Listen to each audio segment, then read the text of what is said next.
बस इतना जानते आप सरीखे आप, हम तो बस इतना जानते आप सरीखे आप।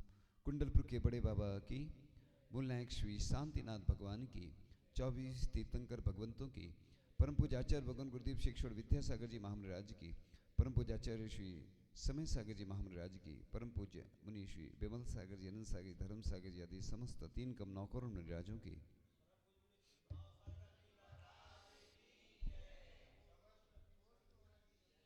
जैन धर्म की परंपरा लगातार चली आ रही है। उसी क्रम में धर्मनाथ तीर्थंकर तक धर्म का विच्छेद रहा और शांतिनाथ भगवान के काल से आज तक अनवरत रूप से वह जैन धर्म आज तक चल रहा है। उन्हीं की कृपा है। इसी कारण जब भी कोई विघ्न बाधा आती है तो हम सभी लोग शांति विधान करते हैं। कई तीर्थों में जब भी कोई समस्या आई तो आचार्य श्री ने यही बोला कि शांति विधान प्रारंभ करो, लगातार करते रहो। क्योंकि ज्योतिषी के पास जाओगे, ज्योतिष में बताया है कि जब भी कोई समस्या आती है तो उसके लिए अनुष्ठान करना पड़ता है। इसलिए जो अभिषेक नहीं करते हैं, पूजन नहीं करते हैं, उनके जीवन में ज़्यादा विघ्न बाधा आती हैं। लेकिन जो पूजन करते हैं तो वो टल जाती है। ऐसा नहीं सोचना कि हम अभिषेक नहीं करेंगे तो हमारा कुछ नहीं होने वाला है। देखो, जो भी जीवन में घटनाएं घटती हैं, ऐसा लिखा है कि कर्म फल तो देते हैं लेकिन द्रव्य क्षेत्र काल भाव के अनुसार फल देते हैं। अपन मंदिर में होंगे, किसी तीर्थ क्षेत्र पे होंगे तो वो कर्म छोटे रूप में निकल जाएगा। मान लो एक्सीडेंट होना है, ऐसा भी होता है कि जो बड़ा कर्म है वो छोटे रूप में फल देके निकल जाता है। इसलिए भरत चक्रवर्ती का उदाहरण आता है कि जब वो पूजन करते थे तो द्रव्य के पहाड़ बन जाते थे, है ना। ऐसे ही अभी दृश्य होना चाहिए। आदिनाथ भगवान का क्या है, बर्थडे है। तुम लोग बर्थडे बोलते ना, जन्मदिन इंग्लिश में इसलिए बोलते हैं, आज के जो बच्चे ना वो इंग्लिश में समझते हैं। हम सब भाषा बोल देते हैं, इसलिए बोलते कि जिसको जो इस भाषा में समझ में आए। तो लोग, लौकिक व्यक्ति होता है ना, तो वो बुरा मान जाता है, उसको गिफ्ट नहीं देते हैं। भगवान तो अपने बुरा मानने वाले नहीं हैं। लेकिन भगवान को जहाँ जहाँ पूरे विश्व में जब आदिनाथ भगवान का जन्म कल्याणक महोत्सव मनाया जाएगा, अपन को एक श्रीफल जरूर चढ़ाना, उनको गिफ्ट देना है। और यहाँ भी है ना, 1008 लोग चढ़ाएंगे 1008 श्रीफल, नहीं तो एक व्यक्ति भी चढ़ा सकता है। ऐसी हमारी भावना है। हम लोग प्रेरणा देते हैं कि अभिषेक करो, शांति धारा करो, अच्छे कार्यों के लिए प्रेरणा दी जाती है। ऐसे ही श्रीफल भी चढ़ाना चाहिए और 1008 कलश से अभिषेक भी होगा। और दिव्य ऊर्जामयी प्रतिमाएं हैं, चतुर्थकालीन प्रतिमाएं हैं। सब आपको ऐसी प्रतिमाओं के दर्शन करके उनका गंधोदक ग्रहण करके अपना सौभाग्य जगता है। पद्म पुराण में उल्लेख आता है, सीता को भी जब विघ्न बाधा आती थी तो वह अभिषेक करने के लिए कहती थी। भरत चक्रवर्ती को भी जब कोई विघ्न बाधा आती, आज शांति धारा का प्रचलन वर्तमान में ज्यादा बढ़ गया, तो शांति धारा अभिषेक का ही रूप है। अभिषेक पहले करते हैं, फिर शांति धारा करते हैं। शांति धारा के निमित्त से विश्व कल्याण की भावना करते हैं कि जगत में जितने भी रोगी हैं, दुखी हैं, ये सब विघ्न बाधाएं नहीं हों। आपने पढ़ा होगा ना कि जब रोग आदि आए फिर शांति विधान किया, ऐसा वर्णन आता ना उसमें। तो ये देखो, कर्म तो किसी को नहीं छोड़ते हैं। पार्श्वनाथ भगवान आज उपसर्ग विजेता हैं। 10 भाव तक पहले उपसर्ग सहन करे उन्होंने, फिर उपसर्ग विजेता बन गए। आचार्य श्री ने भी बहुत सारे कष्टों को सहन किया। परम पूज्य आचार्य श्री अमरकंटक जा रहे थे और आचार्य श्री के जो पैर थे पुल जैसे थे, ऐसे नीचे से कोई मेंढक भी निकल जाए तो उसकी रक्षा हो जाती थी, मतलब जगह रहती थी इतनी, ऐसा। तो आचार्य श्री के पैर बहुत मुलायम थे। अब चलते चलते क्या होता है ना, घिस जाते हैं। घिस जाने के कारण उसमें से ब्लड यानी खून निकलने लगता है, रक्त निकलने लगता है। तो उनके जो पैर थे वो घिस गए और घिसने से खून निकलने लगा, रक्त निकलने लगा, और रक्त निकलने के साथ साथ उसमें कुछ छिद्र हो गए, छेद, उसमें कंकड़ फंस गए। अब आचार्य श्री चिकित्सा भी नहीं कराते थे उस समय और चलते भी जा रहे, उसमें पस पड़ गई। पस पड़ने से उनको कष्ट तो बहुत हो रहा था, लेकिन दुनिया के सर्वश्रेष्ठ साधक वह थे कि वो सहन करते रहते थे। लेकिन अब तो अति ही हो गई कि वो कंकर अपना सौभाग्य समझ रहे थे कि मुझे इनके चरणों को स्पर्श करने का ऐसा सौभाग्य प्राप्त हो रहा। कंकर तो अपना सौभाग्य समझ रहे थे, लेकिन उनको कष्ट हो रहा था। अब कमंडल भी अपना हाथ में पकड़ के चलते थे आचार्य जी। अब क्या करें, तो कमंडल पकड़ के भी चलते थे और देते भी नहीं थे किसी को। अब तो डॉक्टर ने कहा कि देखो, आप अगर ज़्यादा आगे चलोगे तो आपको कहीं ना कहीं बहुत सारी समस्याएं बन सकती हैं। तो मजबूरी में आचार्य जी चल नहीं पा रहे थे, कष्ट भी हो रहा था, रुकना पड़ा। फिर चिकित्सा हुई, वो कंकड़ भी निकाले गए, पस पड़ रही थी, फिर थोड़ा उसका जो इलाज होता है ना, चिकित्सा की गई। और एक व्यक्ति था जो डीएसपी था उस समय, वो जैन नहीं था, वो भी साथ में चलता था बिहार में सुरक्षा के हिसाब से, क्योंकि जो प्रशासन होता है, शासन होता है, उसका कर्तव्य होता है वो सुरक्षा करता है। तो वो भी साथ में चलता था और आचार्य जी के साथ चलने से उसका इतना पुण्य बढ़ा, इतना पुण्य बढ़ा कि बाद में उसका प्रमोशन होगा, डीएसपी से वो एसपी बन गया। तो ऐसे देखो इतने लोगों का कल्याण हुआ आचार्य जी के माध्यम से। तो आचार्य जी कष्टों को सहन करते थे, मतलब ये नहीं कि कुछ हो गया तो रुक गए, मजबूरी में रुकते थे वो। नहीं तो हमने देखा है कि अगर अमरकंटक से रामटेक जाना है तो लगातार विहार करते चले जाते थे, और जहाँ कोई आयोजन हुआ, कोई कार्यक्रम हुआ, आशीर्वाद अगर दे दिया तो फिर रुकते थे, नहीं तो वो लगातार चलते जाते थे, चलते जाते थे। और इस प्रकार से तो भगवान का अभिषेक शांति धारा यहाँ पर जब संपन्न होगी तो एक अलग ही दृश्य होगा। कई लोगों के मन में तरह तरह के प्रश्न आते हैं, श्रावक कमजोर दिल का होता है, लेकिन हम भगवान के भक्त हैं, विश्वास होता है। आचार्य ऋषि बोलते थे यहाँ पे 65 गांव हैं, और हम तो कहते अभी 72 गांव होना चाहिए, इधर बढ़ा देंगे अपन। घाटोल राजस्थान में चतुर्मास हुआ था, उधर पूरे 72 गांव जुड़े हैं उधर। वो चलता है उनका, भले ही कम ज़्यादा भी हो जाए, लेकिन ऐसे 72 होना चाहिए तो 9 का अंक हो जाए। और सबको आना है, सबको निमंत्रण इसलिए देते। आप लोग तो क्या है, स्वार्थी हैं बहुत, किसी का बर्थडे हो, शादी हो तो निमंत्रण देने जाते हैं, और भगवान का जब महोत्सव होता तो कोई निमंत्रण नहीं देता, लेकिन हम देते हैं क्योंकि हम भी भगवान के भक्त हैं। और एक महोत्सव हमारे घर में हो रहा है, इसको क्या बोलते हैं, जिन ग्रह। आप लोग अपने घर में कुछ होता तो निमंत्रण सबको देते कि नहीं, तो हम भी सबको निमंत्रण देते हैं यहीं से। हमारा तो हमें ज़्यादा कुछ करना भी नहीं पड़ता है, यहीं से बोल दिया सब जगह पहुंच जाता है निमंत्रण, ठीक है ना।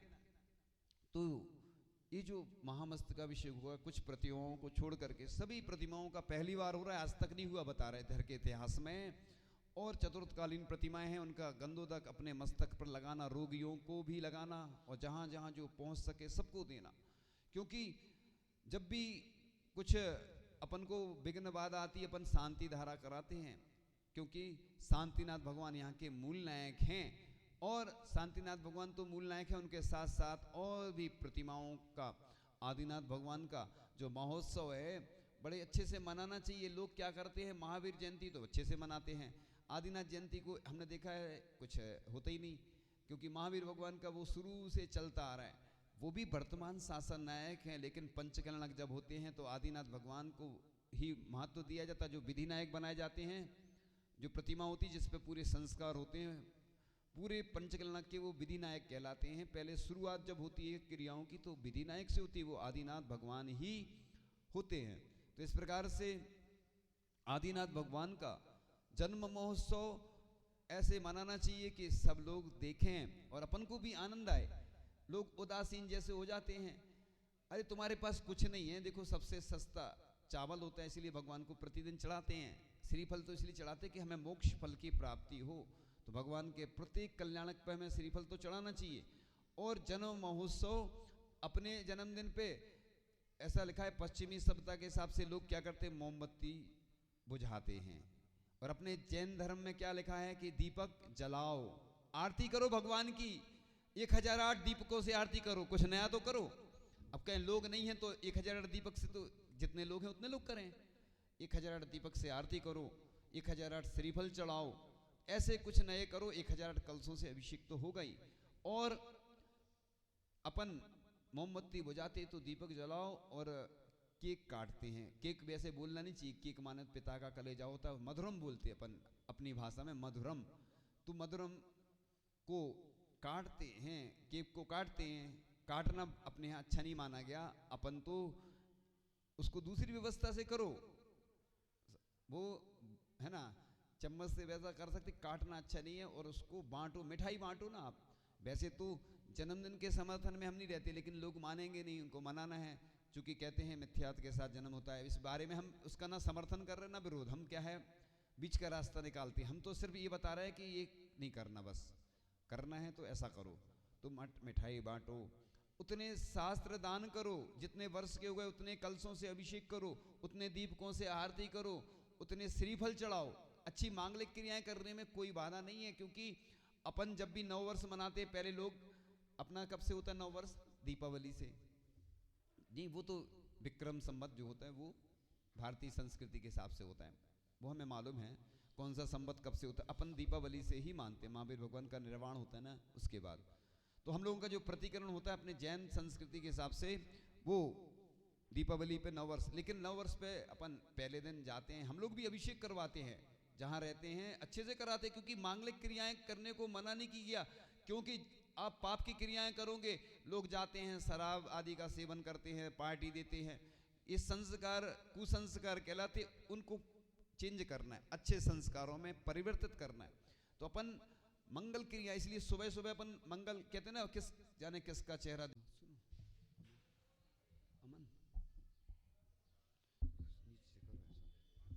अमन नमः ओम नमः सितेभ्यः ड़मोरिहंताड़म ड़मो। देख लिया दिन खराब गया, और सबसे पहले किसका चेहरा देखना चाहिए? भगवान का। सब अच्छा हो जाता, सब मंगल। मुनिराज के दर्शन भी ऐसा लिखा है कि महाभारत में कि 2 मुनिराज दिख गए हैं, समझ लो तुम्हारी जीत निश्चित है। जैसे गाय और बछड़ा दिख जाए तो मंगल मानते हैं, कलश भरा हुआ और भी ये मंगल माने गए। यात्रा पे जा रहे हो तो ये चिन्ह माने जाते हैं मंगल के। इसलिए अपन जो भी कार्यक्रम होता है सबसे पहले क्या करते हैं? मंगलाचरण, यानी मंगल आचरण का प्रतीक होता है मंगलाचरण। तो शुरुआत अपन जब भी करो भगवान को एक श्रीफल चढ़ा के करो। जब भी लौकिक कार्य धार्मिक कार्य की शुरुआत करो तो भगवान से पहले क्षमा मांग लो। और आप कई लोग हमने देखा है अभिषेक करते हैं, प्रतिमा उठा लेते हैं, निवेदन भी नहीं करते, प्रक्षाल करते डायरेक्ट वेदी पर।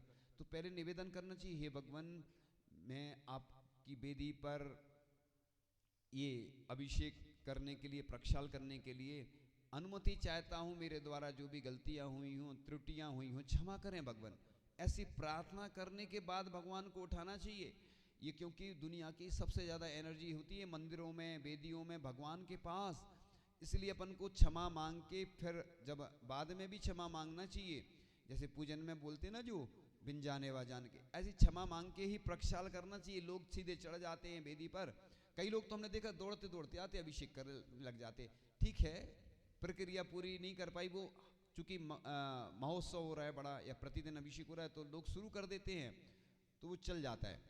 लेकिन वैसे तो कायदे से पूरी क्रिया करना चाहिए, नहीं आ पाते हैं तो चलो क्षम रहता है, चूंकि क्रिया तो वही होगी, शुरुआत में होगी और अंत में होती है। तो अपन को पहले भगवान से प्रार्थना करना चाहिए और पहुंचते ही साथ 9 बार नमोकार पढ़ना चाहिए। लोग क्या करते हैं, आते हैं सीधे अभिषेक किया और चले जाते, कुछ करते नहीं।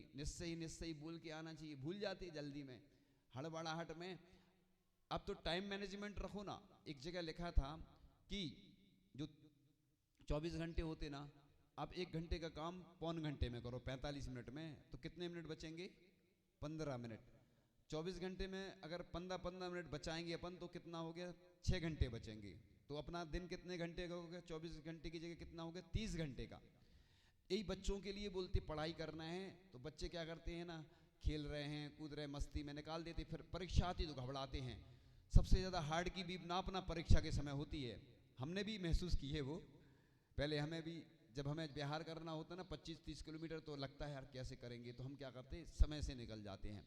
इसमें वो आराम से बैठते हुए निकल जाते। एक बार हम आचार्य की अगवानी करना थी हमें, तो हमने 18 किलोमीटर चलना था, तो हमने सोचा आज कहीं नहीं बैठेंगे। तो 18 किलोमीटर देवरी है पास में, वहाँ से लेके गौरझामर तक लगातार चले, कहीं नहीं बैठे 18 किलोमीटर पे। तो सूजन आ गई थी घुटनों में, तो रात भर नींद नहीं आई। तब से फिर थोड़ा थोड़ा बैठ के जाते अब, इसलिए बैठ के जाते साधु कि जिसमें श्रावक की क्षमता नहीं होती। लोग कहते महाराज जी आप तो जल्दी जल्दी चल रहे, हम चले नहीं पा रहे, आप धीरे धीरे चलो। अब भैया सफ़र में धूप तो होगी, जो चल सको तो चलो, यहाँ कोई किसी का साथ नहीं देता, तुम खुद संभल के चल सको तो सफ़र में धूप होती है, परेशानी होती है, चलना है, बहुत लंबा सफ़र है, पीछे बंधे हाथ शर्त है सफ़र, किससे कहें पाँव का कांटा निकाल देना। ठंड का समय है, बिहार कर रहे, एक हाथ में पिच्छी एक हाथ में कमंडल, और बिहार करना है और कांटा लग गया तो ठंड का समय रुक गए तो मान लो रास्ते में वहीं रुकना पड़ेगा, फिर ठंड का समय है, इसलिए परेशानी आती हैं। तो अपन धीरे धीरे 1-1, 2-2 किलोमीटर चलो, फिर आप लोगों की वाहन व्यवस्था चलती रहती, बैठ जाओ, फिर दूसरे लोग आ जाएं। तो लोग क्या करते हैं, या तो चलेंगे पूरा चलेंगे, फिर धीरे धीरे हम देखते हैं बिहार में महिलाएं जाती कुछ दूर छोड़ के आ जाती, आधा पौन किलोमीटर, फिर पुरुष भी धीरे धीरे खिसकते जाते, बाद में गिनती के बचते हैं बिहार में, क्योंकि कभी आदत है नहीं, इसलिए घूमने जो जाते हैं उनको तो आदत रहती कि 5-6 किलोमीटर जाते हैं तो आदत। तो इस तरीके से इस जैन धर्म की प्रभावना कैसे चलेगी, जब हम भगवान की भक्ति करेंगे, पूजन अभिषेक करेंगे, शांति धारा करेंगे, ये सब पावरफुल होती हैं। इसलिए ये जो महोत्सव आते हैं ये आपका पुण्य बढ़ाने के लिए आते हैं। जैसे एनर्जी होती ना कम होती ना, तो अपन माला फेरते हैं, जब स्तुति पाठ करते हैं तो एनर्जी बढ़ जाती। एक बार एक मुनिराज की एक वास्तुविद ने नापी एनर्जी, वो रॉड के माध्यम से, एल टाइप की रॉड होती ना, वो तांबे की कॉपर की, उसके माध्यम से देखा तो सामान्य एनर्जी थी, और महाराज जी से कहा कि आप जाप करिए, अब नाप रहे हैं एनर्जी। तो जाप जैसी महाराज जी ने शुरू की तो एनर्जी बढ़ गई। तो ये भगवान का ऑरा होता है ना, आभा मंडल रहता है, अपना भी ऑरा रहता है ना, आभा मंडल विशुद्धि चक्र जिसको बोलते हैं ना, वो विशुद्धि से बढ़ जाता है।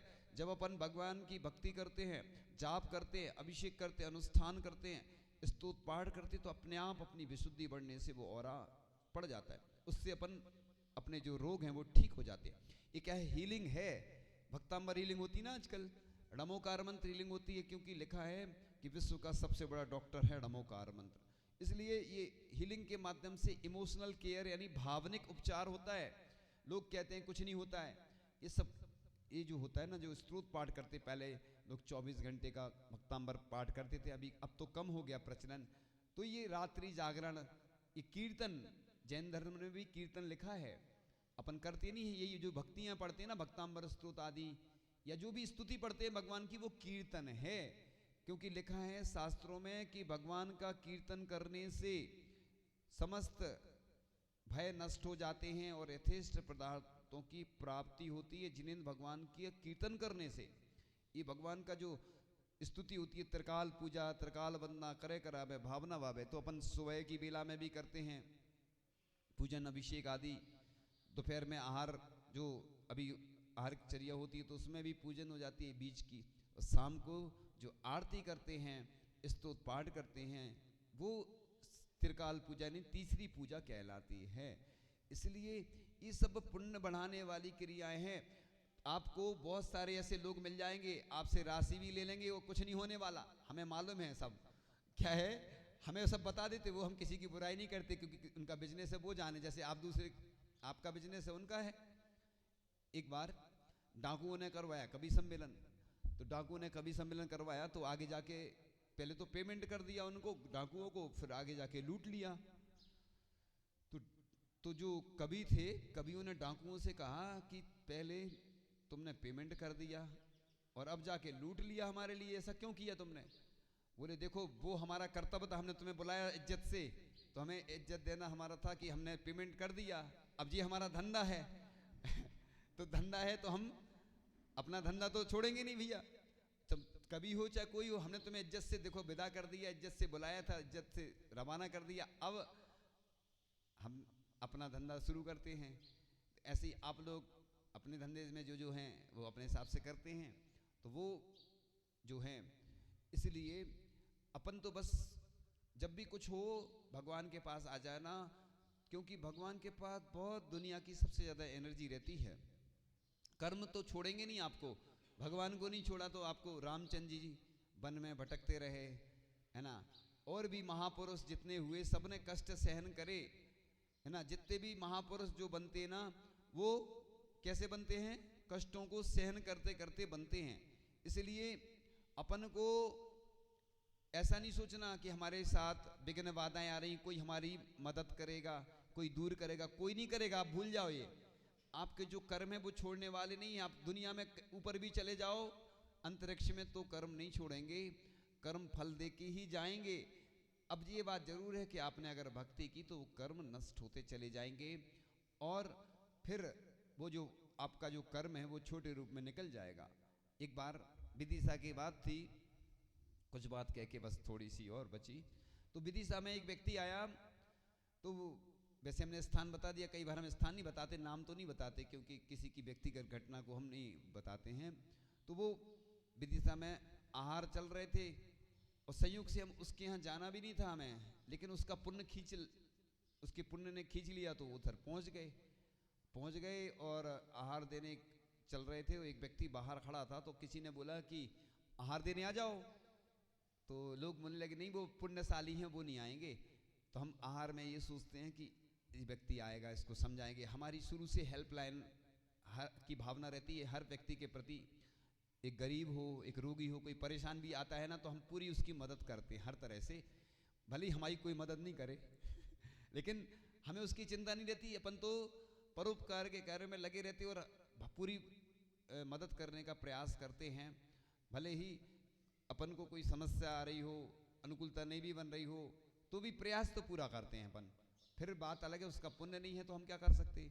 तो बस हमने सोचा कि ये व्यक्ति आएगा, इसको अपन कहेंगे कि अभिषेक करो, पूजन करो, और इसको आहार दान के लिए भी कहेंगे, क्योंकि साधु अपने लिए नहीं बोलते कि तुम आहार दान करो हमारे लिए, लेकिन प्रेरणा इसलिए देते कि ये व्यक्ति सुधर जाए। आदिनाथ भगवान को भी देखो आहार की प्राप्ति नहीं हुई 6 महीने तक, राजा श्रेयांश को स्वप्न आया तब जाकर निमित्त ऐसा बना। वैराग्य भी नहीं होता तो कहते नीलांजना के निमित्त से, अब जो भी हुआ हो। तो ऐसे निमित्त कई बार काम कर जाते। तो बस कहते ना, पहले सफेद बाल हो जाते थे तो भगवान को वैराग हो गया। लोगों की आजकल सफेद बाल हो जाते डाई करा लेते हैं लोग कि वैराग नहीं हो जाए, नहीं तो दीक्षा लेना पड़े, काले काले बालों को उखाड़ना पड़े, फिर दीक्षा के समय केस लॉन्च करना पड़े, इसलिए सफेद करा ले, सफेद से काले करा लेते कई लोग आजकल सफेद। और कौन कौन सी आजकल तो बहुत सारे कलर होने लगे, पहले ब्लैक एंड व्हाइट का जमाना था, आजकल कलर्ड का आ गया तो कोई सिल्वर के कराता, गोल्डन, और हम बता नहीं सकते ज़्यादा। तो बस बात चल रही थी, क्या चल रही थी बात? नहीं वो नहीं, विदिशा। तो वो व्यक्ति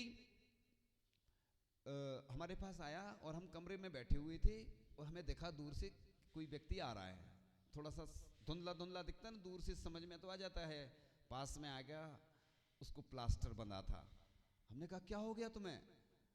बोला महाराज जी हमारा एक्सीडेंट हो गया। हमने कहा तुम्हारी तो मृत्यु होना थी, लेकिन हमने तुम्हारे बारे में अच्छा सोचा था, तुम पुण्य से बच गए हो। ऐसा नहीं बोला हमने मृत्यु होना, मतलब हमारे शब्दों में बोला। देखो कोई कोई ऐसा बोलना अच्छा नहीं है, ये कुछ समझाने के हिसाब से ऐसा बोलना पड़ता, कड़वे प्रवचन कई बार। तो हमने, लेकिन तुम्हारा पुण्य था, अब आगे से तुम बच गए हो तो बस अभिषेक करना, पूजन करना, आहार दान करना। देखो तुम्हारा पुण्य का उदय था कि साधु ने तुम्हारे बारे में अच्छा सोचा था, तो तुम्हारा एक्सीडेंट तो हो गया, लेकिन तुम बच गए हो। तो बस सोचना कि आगे का जीवन है हमें अच्छे कार्यों में लगाना है। तो इस प्रकार से ये मंगल अवसर प्राप्त होने वाला है। 23 मार्च को अभिषेक महा अनुष्ठान होने वाला है, महा अभिषेक होगा, महा महोत्सव होगा आदिनाथ भगवान के जनकलनक पर। पूरी प्रतिमाओं को, कुछ प्रतिमाएं जो मानस्तंभ की ऊपर की प्रतिमाओं में अगर व्यवस्था बन जाएगी तो हो भी जाएगा, नहीं तो एक ये पहला अनुष्ठान होगा इस क्षेत्र पर जहाँ सबसे ज़्यादा एनर्जी है। और आचार्य ऋषि का सबसे प्रिय क्षेत्र, सबसे ज़्यादा लगभग चतुर्मास कुंडलपुर के बाद यहाँ हुए, और भी जगह हुए होंगे रामटेक में। अभी क्या होता ना, पूरा लगाना पड़ेगा, काउंटिंग करनी पड़ती बोलने में, इसलिए आचार्य भगवान की कृपा आशीर्वाद से ये पल्लवित क्षेत्र हुआ। ऐसी ऊर्जा का भंडार है ये। यहाँ के सभी प्रतिमाओं का प्रथम बार अभिषेक होगा, सब लोगों को अच्छे से आना है और अभिषेक तो देखना ही, उसके साथ साथ अनुमोदना भी करना है भगवान के चरणों में। और भगवान का बर्थडे मनाना है सबको, एक एक श्रीफल अपने अपने घर से लाना है, तो 1008 श्रीफल चढ़ना चाहिए, ये हमारी भावना है।